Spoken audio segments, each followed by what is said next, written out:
that we just bear today, because we started a bit late. I hope that we finish on time, and I pray that we finish on time. We're ready to pray, and we're ready to begin. I'd like us to quickly go to the book of John 3:16. John 3:16.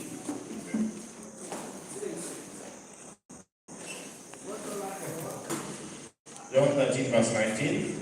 13:19 records, Now I tell you before it come, that when it come to pass, ye may believe that I am He. Yeah, so believing is a condition. Believing in Jesus Christ is a condition of everlasting life. And Jesus Christ says, I have told you before it comes to pass, so that when it comes to pass you might believe that I am He. And so prophecy is Jesus Christ telling us things beforehand, so that when they come to pass, we may believe that He is the Messiah. We may believe that He is the Messiah. And by us believing in Jesus Christ, the sin problem, then we get everlasting life. So prophecy is not really just about understanding events, understand what will happen tomorrow, understand what will happen the next day. Prophecy is to get us to believe in Jesus Christ. That is what it is about. In Jerusalem, there was a man in Great Controversy, page 30, who for 7 years was preaching and speaking about the destruction of Jerusalem. For 7 good years. And then that quote says that not one Christian died in Jerusalem, in the destruction of Jerusalem, but he died in that destruction. So he was speaking about the events that were coming, but he was not really a Christian, and he died in Jerusalem. So it is really about believing in Jesus Christ. It is about believing in Christ. It's about having a relationship with Him. John 17 verse 3 says something. John 17 verse 3. 17:3 records, Yes. And this is life eternal. And this is life eternal. That they might know Thee, the only true God. That they might know Thee, the only true God. And Jesus Christ, whom Thou hast sent. That is life eternal. That they might know Thee, the only true God, and Jesus Christ, whom Thou hast sent. So when Jesus Christ wakes up from sleep and all that, about the things concerning Himself. So prophecy is about the things concerning Jesus Christ. 1 Chronicles 12 verse 32. 1 Chronicles 12 verse 32. These are the events that we are speaking about, but they're not about events.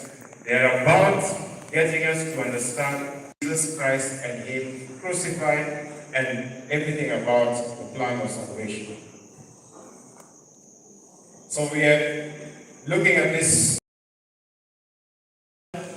Remember the disclaimers, Acts 17:11. It is a rumor unless you hear it from the Word of God. Manuscript Releases, Volume 1, page 33, paragraph 4 says, it is too late in the day to feed with them. Too late in the day to feed with them. Now there's a quote I read, some of these quotes in the Spirit Councils are absolutely stunning. There's a time the book of the law was found and there's a scribe called Shaphan?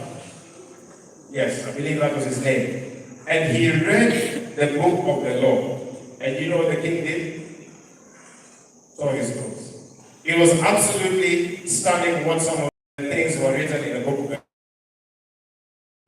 Testimonies to Church, Volume 7. Testimonies to Church, Volume 7. We read page 18. Testimonies to Church, Volume 7. We're reading page 18. Listen to this, paragraph 2. God has not given His ministers the work of searching the church. No sooner is this work done, apparently, that it has to be done over again. Church members that are thus looked after and labored for become religious weaklings. If 9/10 of the effort that has been put forth for those who know the truth had been put forth for those who have never heard the truth, how much greater would have been the advancement made? God has withheld his blessings because his people have not worked in harmony with his directions. Paragraph 3.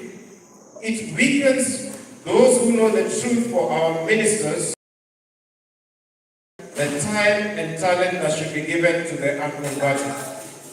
In many of our churches, in the cities, the minister preaches Sabbath after Sabbath and Sabbath after Sabbath.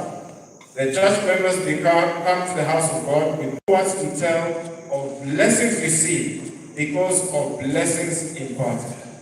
They have not worked during the week to carry out the instruction given them on the Sabbath.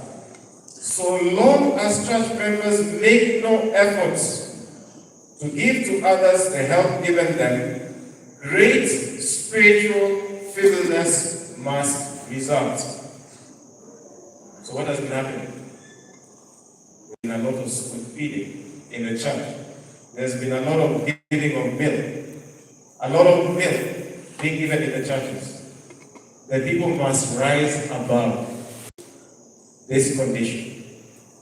Unless there will be a lot of spiritual feebleness in the church. So I must move you to strong meat. And every single day is going to be getting harder and harder. The sayings are going to be getting harder and harder. But I must move. The next disclaimer. Some of us have had time to truth and to advance step by step, and every step we have taken has given us strength to take the next. But now time is almost finished. And what we have been years learning, they will have to learn in a few months. Don't think you have the same time I did. Don't think that you have the same time that other people had. You must utilize the time. You don't know about tomorrow. You don't know about tomorrow. Utilize the time you have to prepare. So we'll go to where we left off yesterday. And as we're getting that, let me just share a small little testimony.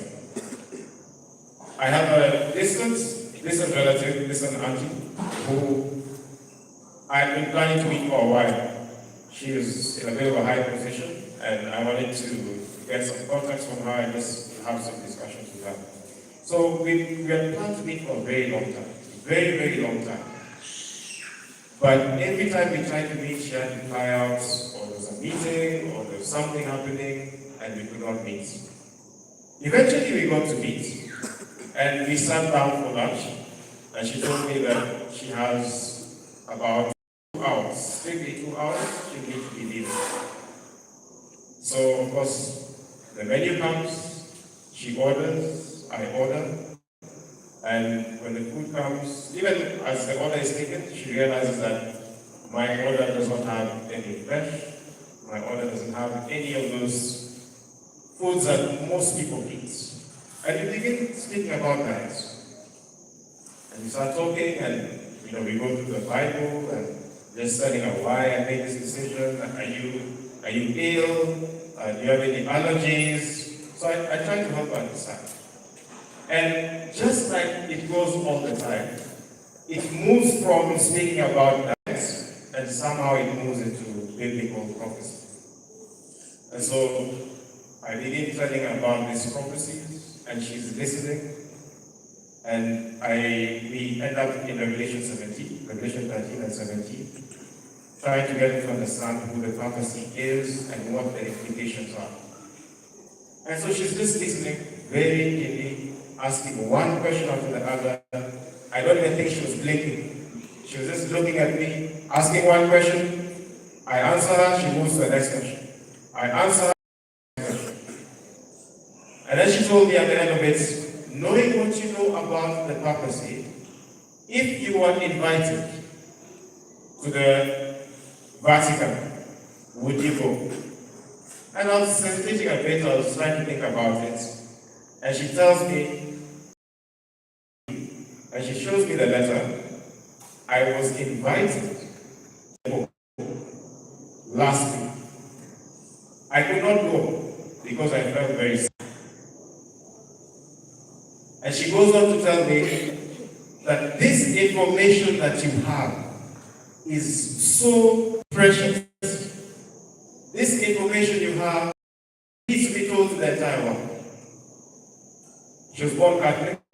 She's now Pentecostal or in one of those churches. And she continued to ask me question after question after question. We sat down at 2, she only had 2 hours. At 8:30 p.m., the restaurant was telling us to leave.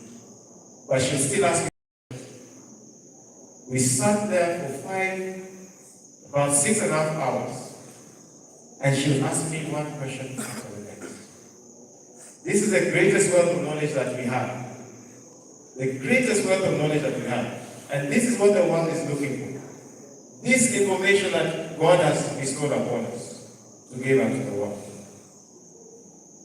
And soon she's going to be inviting her friends over, and we're going to be having a retreat where we'll be able to discuss Bible prophecy, diet, and many other things. And any of you can do the same thing.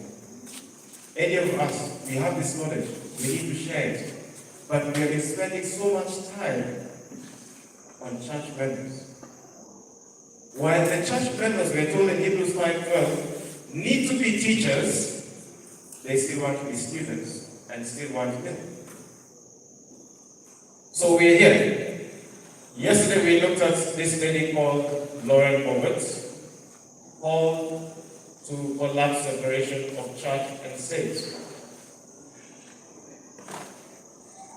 America was built on the principles, 2 principles. When you look at the lamb, the 2 horns, it was built on those 2 principles. Republicanism, that means a country without a king, and Protestantism, which means a church without a pope. So Europe, where the natives ran from going to America, which is the free land, or the land of the free and the brave, as our brother Elder Steiner spoke to us this morning about, they went from Europe. Europe was a kingdom, it was made of kingdoms. The kings would give over the authority to their posterity, and the Pope was the head of the church and held absolute. So the power of United States of America, the reason why United States of America is the greatest nation on earth is because of those 2 principles. Protestantism and republicanism. So what do you think will happen when those 2 principles will be taken out of the way? America will collapse. It will be destroyed. There will be national ruin as a result of that. And so in Matthew 27, we are told something. Matthew 27. This is what is coming to America. This is what is coming. Church supporting the state. And Protestants are going to be following in the steps of parties. That is what's going to happen. Matthew chapter 24. Matthew chapter 24. Let's read verse 27. 24, 27, Matthew. Matthew 24, verse 27.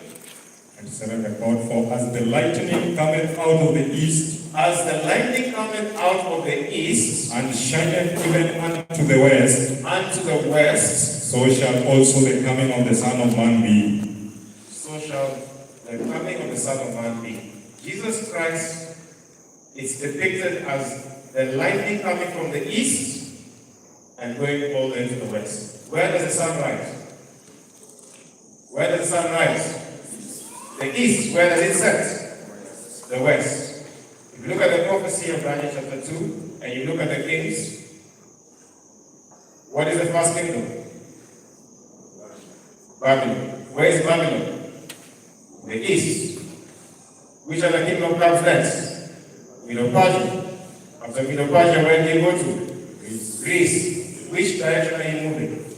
East to west. After Greece, which kingdom comes next? Pagan Rome. Rome, pagan Rome, and then papal Rome. and it's going to be setting in the West. That's why America will be the last superpower upon this earth. China can never be a superpower that will take over according to biblical prophecy. If China takes over, then the Bible is a lie. America is the last standing superpower, and it will give its power back to the Pakistan.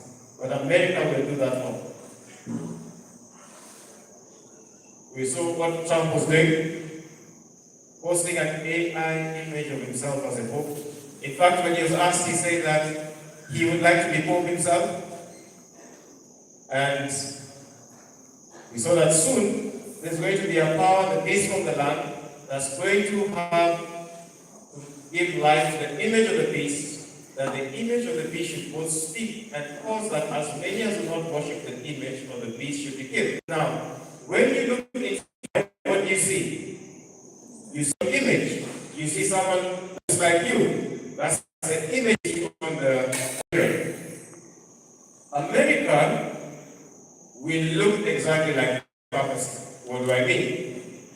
It will become a power. The church or the religious aspect is controlling the state. Or if you go to Revelation chapter 17, you have the woman church sitting on the beast. Okay? So the woman, when you sit on someone, is that person controlling you or are you controlling them?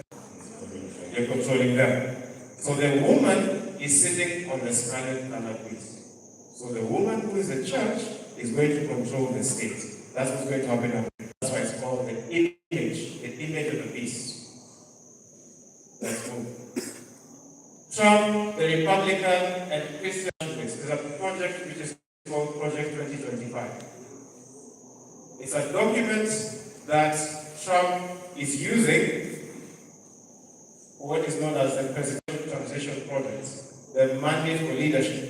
And in this document, you can download it on Google. Page 621 has this to say. Sabbath rest.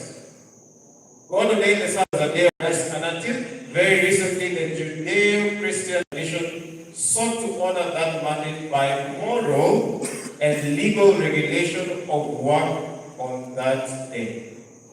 Moreover, a shared day off makes it possible for families and communities to enjoy time off together, rather than as atomic individuals, and provides a healthier cadence of life for everyone. Unfortunately, that communal day of rest has eroded under the pressures of consumerism and secularism, especially for low-income workers. So Congress should encourage communal rest by amending the Fair Labor Standards Act to require that workers be paid time and a half for hours worked on the Sabbath. That day will default to Sunday. That's in the document, Project 2025. You can download the document, you can read it for yourself. The whole idea is to make Sunday the official and legal day of rest by law. Meaning, if something comes into law of the state, if you go against the law, what have you done? You have committed a crime. And when you commit a crime, there's going to be punishment.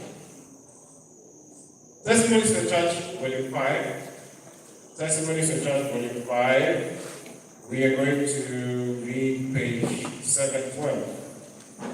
Testimonies to the Church, Volume 5, 712, paragraph 3. Listen to this, 5T, 712, paragraph 3. There is a prospect before us of a continued struggle at the risk of imprisonment, loss of property, and even of life itself to defend the law of God, which is made void by the laws of men. There's that prospect before us. Risk of property, risk of life itself, of imprisonment, Those are the things that we should be psychologically getting ready for. Imprisonment, loss of property, loss of even life itself, to defend the law of God. That's what's coming. Education, page 179, paragraph 5. The present time is a time of overwhelming interest to all. Rulers and statesmen, men who occupy positions of trust and authority, thinking men and women of all classes have their attention fixed upon the events taking place about us. They are watching the strained, restless relations that exist among the nations. Observe the intensity that is taking possession of every earthly element, and they recognize that something great and decisive is about to take place, that the world is on the verge of a stupendous crisis. Thinking men and women are seeing that something is not right in this world. This world is on the verge of a stupendous crisis. Christ Object Lessons, page 412, paragraph 1. We say that the harvest, you must get fruits, and fruit is character. And it says here that it is in a crisis that character is revealed. So what will God do? He will allow a crisis. The crisis is called the National Sunday Law Crisis. In that crisis, character must be revealed. The harvest must come. The fruit must be harvested into the garden. He goes on to say, he talks about the 10 virgins, and then he goes on to say, so now, a sudden and unlooked for calamity. Not many people are looking for it. It is sudden, unlooked for calamity. Something that brings the soul face to face with death. Will show whether there is any real faith in the promises of God. What did we talk about from the very beginning? Stressing about the Word of God and believing in the Word of God to show if there's any real faith in the promises of God. Daniel and the Hebrew boys now, are told, if you do not bow down and worship the image, we will throw you into the fiery furnace. It is made to be 7 times hotter. And 7 times is a number of completion, so it is as hot as it can ever be. And they are thrown into the fire. And they say, we will not bow down and worship this image. And even if our God will not save us, we will not do it. Daniel 3, verse 18. The men who take them to the fire die before getting to the fire. I don't know if you've ever read that. The men die before getting into the fire. They are thrown into the fire. But God, who has created everything, tells the fire, don't touch them. And they're not touched. Not even a single hair is saved. They are left exactly as they went in. Exactly. That is a true story. That's something that happened in this world. But do we believe that is what God can do? A little problem here and there comes our way, and we're already asking God, why me? Why me, God? Why me? Why me? God sees something special in you, and for anything to be precious, if you take a stone, you want to refine it, it must go through heat and pressure for it to come out refined. Crude oil must go through refining process for you to get products from it. So it says here, the great final test comes at the close of human probation, when it will be too late for the soul's need to be supplied. So when you have a test, this is a great final test. I believe the mock test, you have a final test, you have to have a mock test, the mock exam. This is final exam. I believe the mock exam was 2020. And we're waiting for the final exam, the final test. So when do you prepare for the final test? Do you prepare for the final test when the teacher walks in and puts the exam on your desk? Is that the time to revise? What's the time to revise? Before. So when should you be preparing? Now. When the test comes, it's time to sit the test. The teacher says, close all the books. It is time to sit the test. Now, we have believed that when the Sunday law comes, that is the time, apparently that's the time you go to the country, that's the time that you get ready. It is too late. For Seventh-day Adventists, when the Sunday law passes, it is too late to prepare. It is time to sit the test. It is too late to prepare. It's time to sit the test. Esther 3:14. Esther 3:14 says something. Whatever has been in the past shall be again. Now, there's a death decree there's a period of time given, a date given, when the Jews are going to be destroyed. Esther 3:14 says. 3:14 records. Yeah. The copy of the writing for a commandment to be given in every province was published unto all people, that they should be ready against that day. They should be ready against that day. Meaning, by the time that they came, they needed to be ready. By the time the final test comes, you need to be ready. You're not going to prepare when the final test comes. You must be ready to sit the test.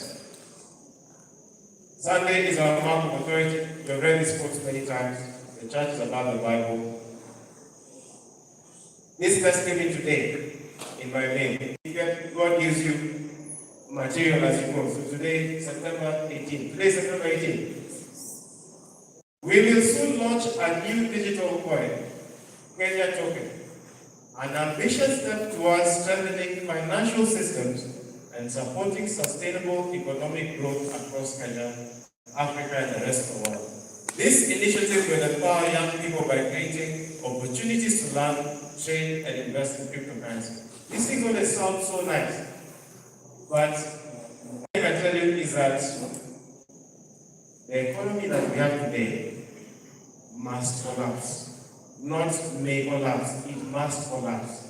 It must collapse. The economy we have today must collapse. Why? Because we need to get into a way where you cannot buy and sell based on what's not having the market is.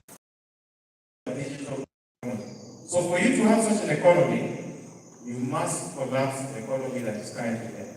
At the moment, you can use cash, you can use M-Pesa, you can use cryptocurrency. Soon, we will have to move from all this. The central bankers of the world will be moving to a new system. A system that is based on the digital currencies that the central banks will be issuing. So in the year 2022, when people are campaigning for the next elections, Central Bank of Kenya was asking for views on what is known as the digital shilling. So there's something called the Central Bank Digital Currency, CBDC, Central Bank Digital Currency. And this is how the currency works. You have $1 million shillings in your account of CBDC. The central bank can say, because of inflation, you can only buy 5 sodas this month. And it is programmed in your CBDC account. The next time you buy 5 sodas, you go buy a 6 soda, it's rejected. Why? You have reached your limit. That is how the governments are going to control the issue of buying and selling. And that no man might buy or sell, save he that hath the mark, on the name of the beast, on the number of his name. Genesis 47 verse 3. Because many people don't believe, they do not believe that an economy can collapse. Say, we found this economy, our buyers found the economy is very strong. Genesis 47 verse 15.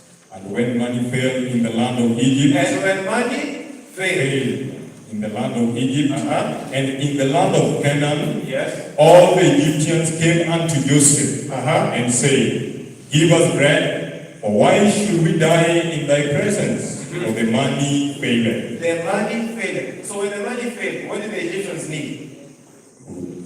Food. As I told you, the money you take is for food.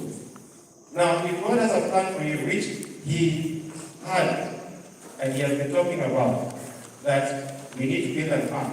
There's a flood coming. The flood is a national standard. We must build an ark.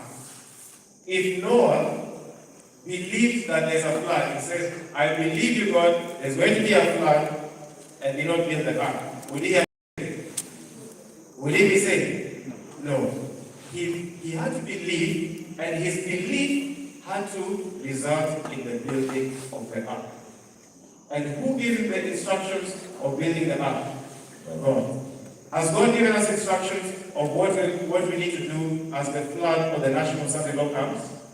Yes. Get some land, have your own provisions, and all that. And we'll talk about those who don't have land. We'll talk about promises God has given us about those who don't even have a job. You can get land for free. And the people who get land for free. There's a gentleman called Christopher Hanson. I don't know how many of you know him. He has a testimony on YouTube. He went to a wealthy man and told that wealthy man that I need land. And the man gave him land. And today he lives on his own land. Can't live in land. But he was in mission. He was doing mission. And God knew that he did not have the money. And God provided the land and the house, and he has got the money to do what he needs to do. Christ tells a disciple in Luke 22, verse 10 and 11, go to this certain city. You'll see a man carrying a pitcher. Follow that man to the house and tell the master of the house, we are coming to this house to have our Passover. Isn't that what happened? Yes. God is the owner of everything. He can just tell the government, release that money to that group. Release the money to that group. Release that amount of land to that group. There's a mission in the book Testimonies of Ministers 556. Read it at home. There's what was known as a Solusi mission in a place called Rhodesia. That would be today Zimbabwe, Zambia. There's a man called Cecil Rhodes. He was known as a brutal man who killed a lot of Africans. The church came and said, we want to set up a mission. You know how many acres Cecil Rhodes gave the church? 12,000 acres of land. You can read it in Testimonies to Ministers, page 526. And now the controversy came because some people are saying, receive this gift from the government because it's from Babylon. And I caution them and admonish them that all these things will God, receive the gifts, take the gifts. It is ours, we have been given this by God and through the government. So that's what's coming. This is what is coming. Now there's a video I want us to look at. Because you may not believe what I'm just saying. I come with receipts. I told you I come with receipts. So I want you to show you the first video. Let's play that first video. You listen for yourself. This is the Bank of International Settlements. In particular for the use the Bank of International Settlements. The Bank of International Settlements is the central bank of central banks. So any settlements that need to take place in the world, all those transactions have to be lodged in the Bank of International Settlements. So Customs is saying something. He's saying something about a vision for the future. What is he saying? Let's listen. Analysis on CBDC in particular for the use of the general use. We plan to establish the equivalence with cash. It's a huge difference.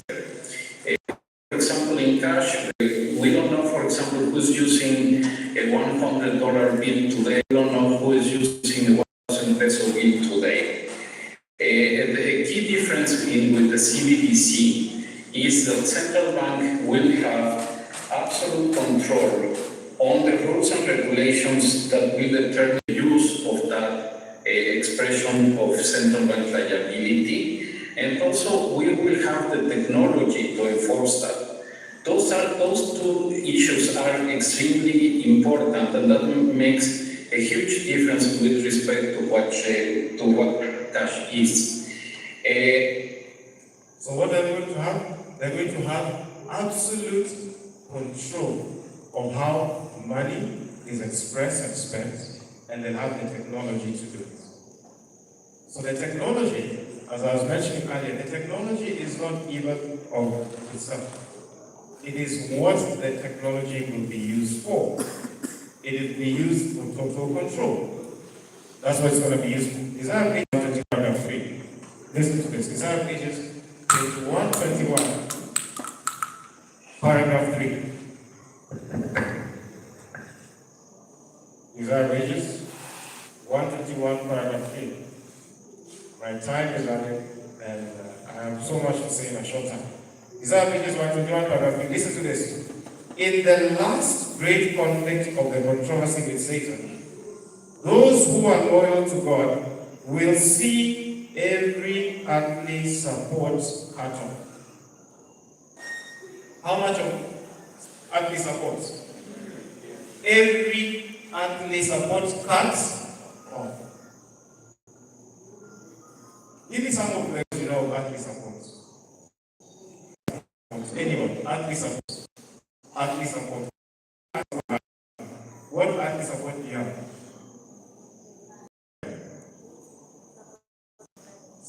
Support from parents, yes. I have some from this side. Salary you're getting, next. Yes. AI, yes. Health insurance, government. What else? Electricity, water, people. Water, access to education. Every earthly support will be cut off. So let's go to Isaiah pages 24, paragraph 5. What is the greatest gift heaven can give you? I know I am trying to get a lion to eat vegetables, as I'm telling you this thing. It's like getting a lion to eat skumawiki. I know it's tough, but I must tell you, this is what's coming. This is what is coming.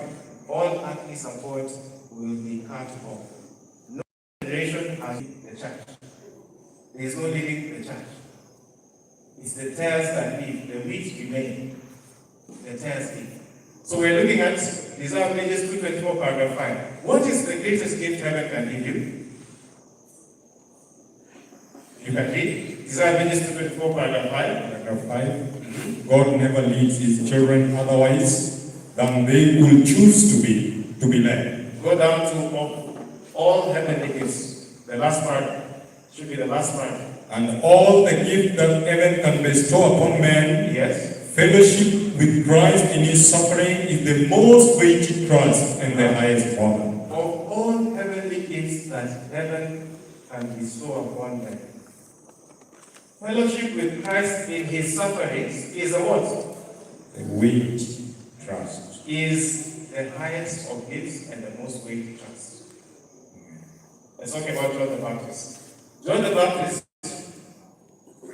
can you imagine? Christ is preaching somewhere. Christ is healing somewhere. John the Baptist is in prison. Christ does not even come to see. And then he's beheaded. And he talks about John the Baptist and says, of all men that have been born of a woman, none is greater than John the Baptist. Imagine you're in heaven. Imagine you're in heaven. People are sitting somewhere in heaven. They're talking about their experience. Oh, that was. I was thrown in the fire. And someone else is saying, I was thrown in the den of lions. Someone else is saying, I was thrown into a pot of wine. Then what happened to you? I did a very nice life. Fellowship with Christ in his sufferings. Then you have an experience. You can sit down and talk. The ones who will be nearest to Christ are the ones who are supporting the most, and because of his grace. And now when they come in, like Paul was living in luxury. He was sent to the Pharisees. To go there was like going to the most expensive university I've ever seen. His family was wealthy. He was sent there. And then now he comes to know the truth. And he has to even at some point make plans so that he can survive. He goes through suffering, he's stoned, he's thrown in prison, all these things. Fellowship with Christ in suffering. Now listen, this is known as the boardroom, and we're going to look at the boardroom of the devil. The devil is speaking to his angels. In the book, Testimonies to Ministers, page 472. Listen to what he says. As the people of God approach the perils of the last days, Satan holds honest confrontation with his angels as the most successful plan of overthrowing their faith. So they're having a boardroom meeting. Satan is sitting with his angels and saying, what is the most successful way of overthrowing the faith of this and that? So he continues here. He says, we must watch. Says the great deceiver, we must watch those who are calling the attention of the people to the Sabbath of Jehovah. They will lead many to see the claims of the law of God. And the same light which reveals the true Sabbath reveals also the ministration of Christ in the heavenly sanctuary and shows that the last work for man's salvation is now going forth. Hold the minds of the people in darkness till that work is ended, and we shall secure the world and the church also.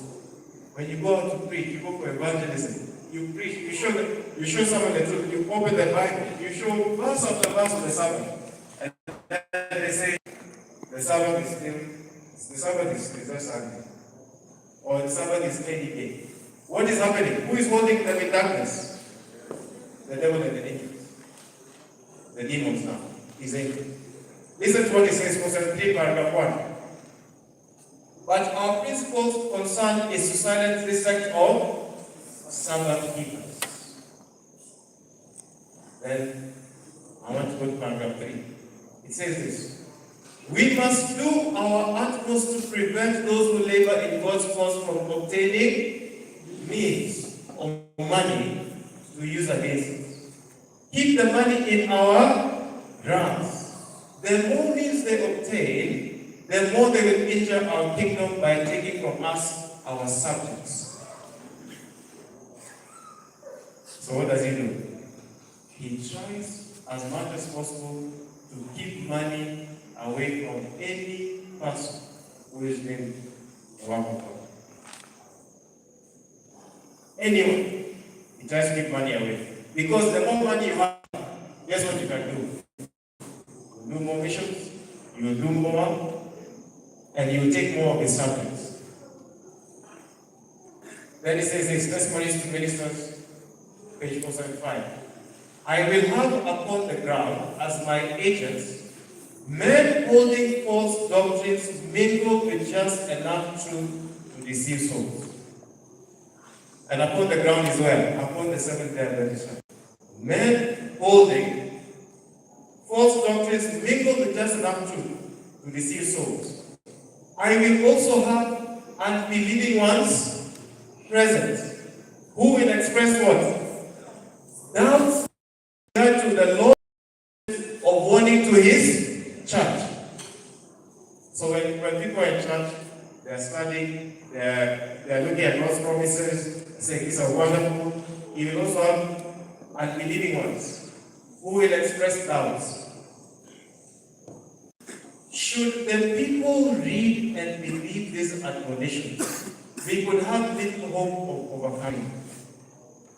But if you can divert the attention from these warnings, they will remain ignorant of our power and cunning, and we shall secure them in our ranks at last.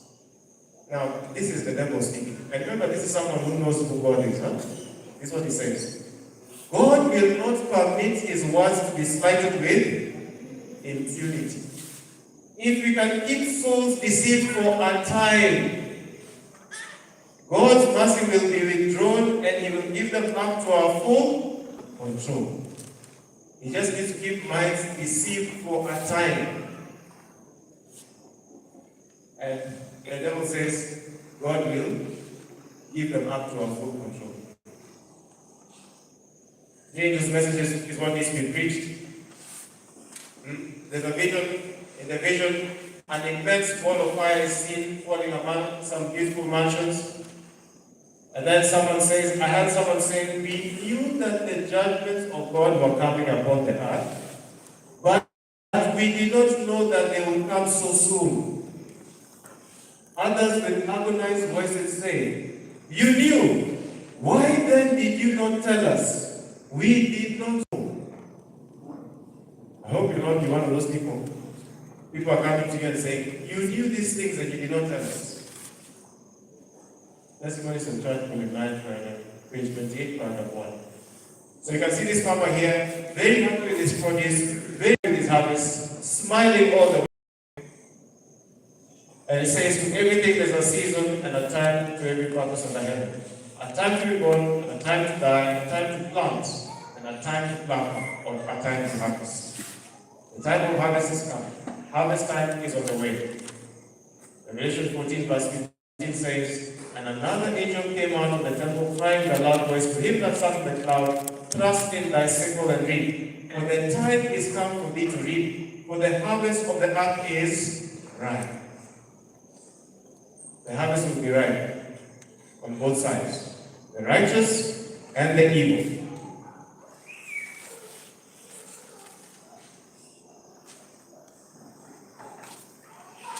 Now listen to this in Miss Your Meaning, page 180, paragraph 5.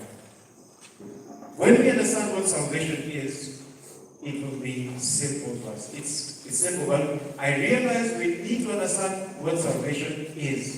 We need to get to the point where we understand that there's nothing we can do. That's why the prophecies are given. That's why Christ tells us, "You will be cut off from all earthly support. There's nothing you'll be able to do. Your money in your account won't help you. Your friends won't help you. No contact will help you. Only heaven. Only Jesus Christ." That is the point every person who gets to heaven must get to. And then you can be saved. Jacob is going to his brother Esau. His brother is coming enraged and with an army. Jacob is alone. The only thing Jacob can do is to cling to the angel who comes. And he tells this angel, "I will not let thee go unless thou blessest me." He had nothing else. He had no army, he had nothing. Christ came to make us partakers of the divine nature. And his life declares that humanity, combined with divinity, does not commit sin. Must combine with divinity. The third angel's message talking about anyone who receives a mark of the beast, anyone will be destroyed in the fire and mixed with rust. And then the world and all the powers in the world say, if you don't receive the mark of the beast, you cannot buy and sell. You're between a rock and a hard place. And God says, you must now make a decision. And the devil and the demons also there say, what decision are you going to make? You want to continue buying and selling? You want to go out and buy vegetables from Mama Boga? Let's take the mark of the beast. Then God says, if you take this mark of the beast, you're going to be destroyed. That is righteousness by faith in verity. Righteousness by faith. Christ dwelling in our hearts by faith. Ephesians 3:17. We must get to the point where we believe in Jesus Christ and all his promises. We believe in the salvation through Jesus Christ. We must get there. And when that happens and we become partakers of divine nature, we will not commit sin. It does not mean we will have sin. We will still have a sinful nature. You need to understand. We only leave that when we're glorified. But we'll get to the point where we will not yield to sin. I need to move. There's somewhere I need to get. David said, this is the house of the Lord God, and this is the altar of the banner of Israel. And David commanded to gather the strangers that were in the land of Israel, and he set masons to hew broad stones to build the house of God. You know how many men were hewing the stones? 70,000. In total, there were about 150,000 men who did this work when Solomon took over. And David said, Solomon, my son, is young and tender, and the house that is to be built for the Lord must be exceeding magnifico. A new word I learned. Not magnificent, magnifico, of faith and of glory throughout all countries. So David prepared for Solomon his son. He prepared material, and some of the material in verse 14 are this: 100,000 talents of gold, and 1,000 talents of silver, or otherwise known as 1,000,000 talents of silver, and of brass and iron without weight. Timber also and stone have I prepared, and thou mayest add thereto. So he tells Solomon, I'm leaving you 14 million shillings per kg. So 14 million shillings per kg. So 3.42 million kg of gold is valued at $378 million, or 49 trillion penny shillings. 1,000,000 talents of silver. 1 kg of silver, 1,285, or 167,000 shillings. So 34 million kg of silver is $44 billion, or 5.7 trillion penny shillings. The total gold and silver of the temple that David is worth $452 billion, or 54.7 trillion penny shillings. What is Kenya's GDP? Nothing close to that. This is to build the temple, to show the character of God, to show the plan of salvation. And this is a temple when Christ comes says, not one stone will be left upon another. So the temple is built. Does the temple get to do its work? Does Israel do the work? Acts of Apostles page 14 tells us that Israel was raised up to show the character of God to the nations. What did they do to the one who came to show the character of God? They killed him. So they failed. Then you know what God says? This temple, destroy it. It's no longer doing its useful work. $422 billion just on gold and silver, destroy. Remove this thing. It's no longer doing its work. What becomes the temple of God? 1 Corinthians 3:16. 1 Corinthians 3:16. The temple is destroyed. 70 AD, temple destroyed. You can go see today. You can see the remnants of it today if you go to Jerusalem. It failed to do its work. The Israelites of old failed to do the work they were called to do, to show the character of God to the nations. They failed. When Christ came, who's the express image of his glory, what did they do to him? They killed him. They put him to death. 1 Corinthians 3:16. Verse 16. Know ye not that ye are the temple of God, Ye are the temple of God, and that the Spirit of God dwelleth in you.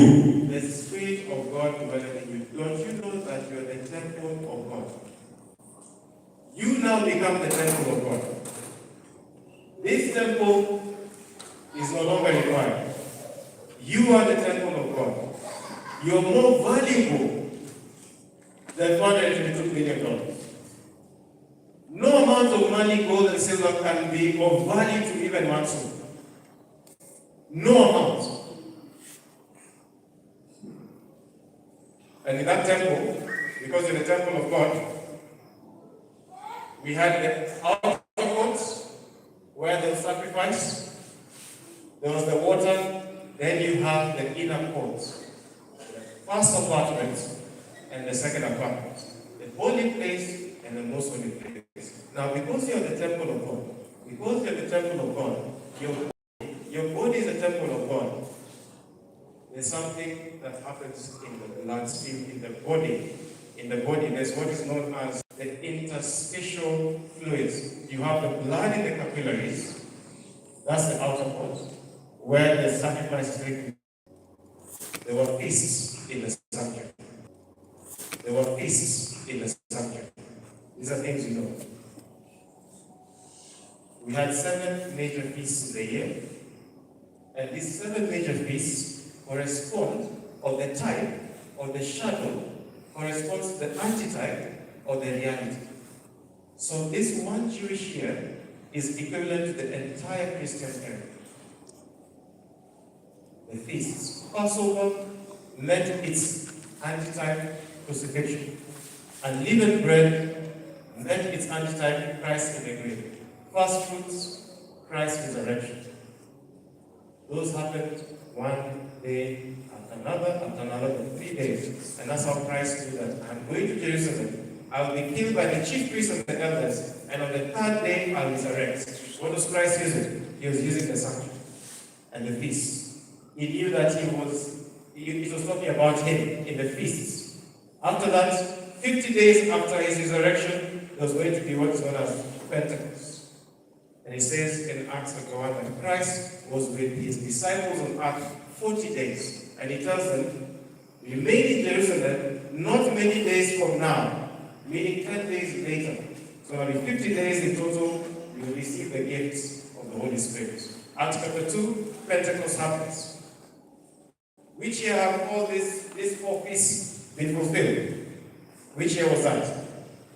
Which year were these feasts fulfilled? AD 31.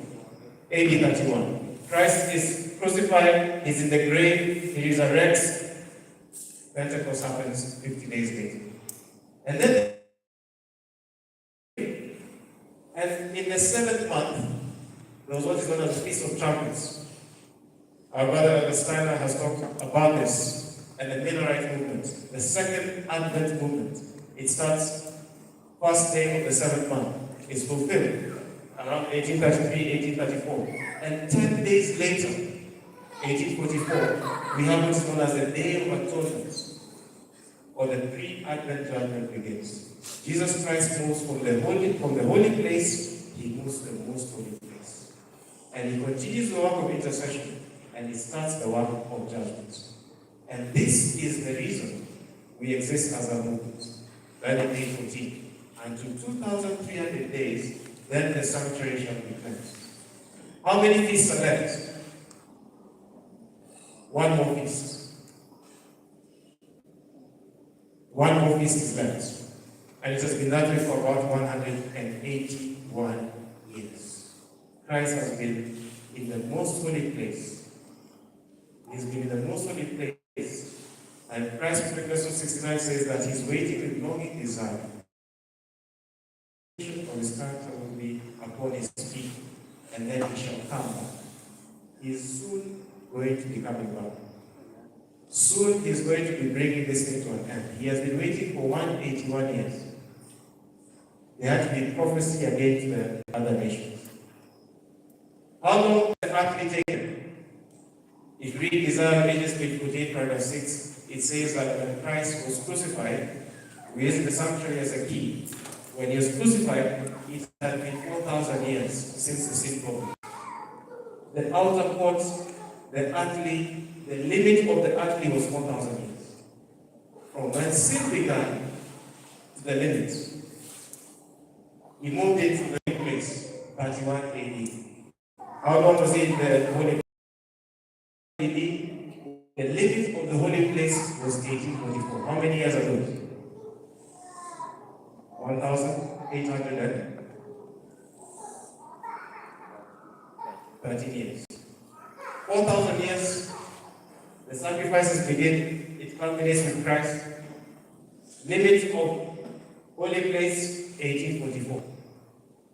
How many years are those in total? 4,000 plus 1,813. 5,813 years. He's been in the most holy place 181 years. How many years in total? 5,830 plus 5,993. And I'm telling you, the limit of the most holy place is 6,000 years. That's the limit. That's the absolute limit of the most holy place. How many days in a week? 7 days. 6 days of what? Romans 9 verse. Romans 6:23. Use the sanctuary. It's coming to an end. The plan of salvation has been given in the sanctuary. 6:23. Romans 6:23. For the wages of sin is death. For the wages of sin is death. What do you use? How do you get wages? You must work. For the wages of sin is death. But the gift of God is eternal life through Jesus Christ our Lord. Romans 9:28 says that. Let's go to Romans 9:28. 9:28. To get wages, you must work. For he will finish the work and He cut it will short. finish the work and cut Cut it it short short in in righteousness. How many days have been given to work? 6 days. 6 days. Each day for 1,000 years. 6 days have been given for the same problem. We are about to get to the end of the 6th day. Where is the 7th day celebrated? In heaven, Revelation 20. 1,000 years in heaven, the millennium in heaven. He has been in the most holy place for 81 years. He is soon bringing it to an end. The limit for the most holy place, 6,000 years. He has given us the timetable. We don't know the exact date he comes. The last definite time prophecy is 1844, but we have the timetable. It's 7,000 years. The Sabbath, which is 1 day, 1,000 years in heaven. That's why we have the Sabbath in heaven, 1 day. It's coming to an end. We are coming to an end. 2300 days. I'll pick this up tomorrow. 2300 days. We are getting to the end of this earth's history. So which gospel is complete? Outer court, holy place, most holy place. Most holy place. That's the complete gospel, the everlasting gospel. I have to pick this up tomorrow. It's too much to take in 1 night. I'll pick up tomorrow for him. We are soon going home. The timetable is saying we're going home. The events are saying we're going home. And Amos 3:7 tells us something. Let's read Amos 3:7 as we start. To sing 158 in Bible. Amos 3:7. If you believe the Bible, Amos 3:7. What does Amos 3:7 say? Amos 7 record. What does it record? God will surely do nothing. God will surely do Nothing. until But he revealed his secret unto his servant the prophets. he will do nothing. We are soon the God we serve. We have not understood how powerful this God is, how loving He is. We need to understand. We need to understand how loving God is. He loves us so much. Those He loves, He has given them prophecy. He has told them what is coming. He has told them step by step, to the very end, to how the devil is destroyed, to how we go to heaven, to how we come back to the earth, and inherit the entire earth. Let them fight in the land now. We are coming back to inherit. We are coming back to inherit. Where are our voices? We need to release the people to go home and rest. They need to go home and rest.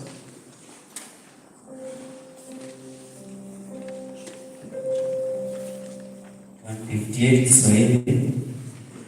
Mwendo gani nyumbani, umwezi, umwendo gani nyumbani, mlezima gani jibu, usiku sasa waisha.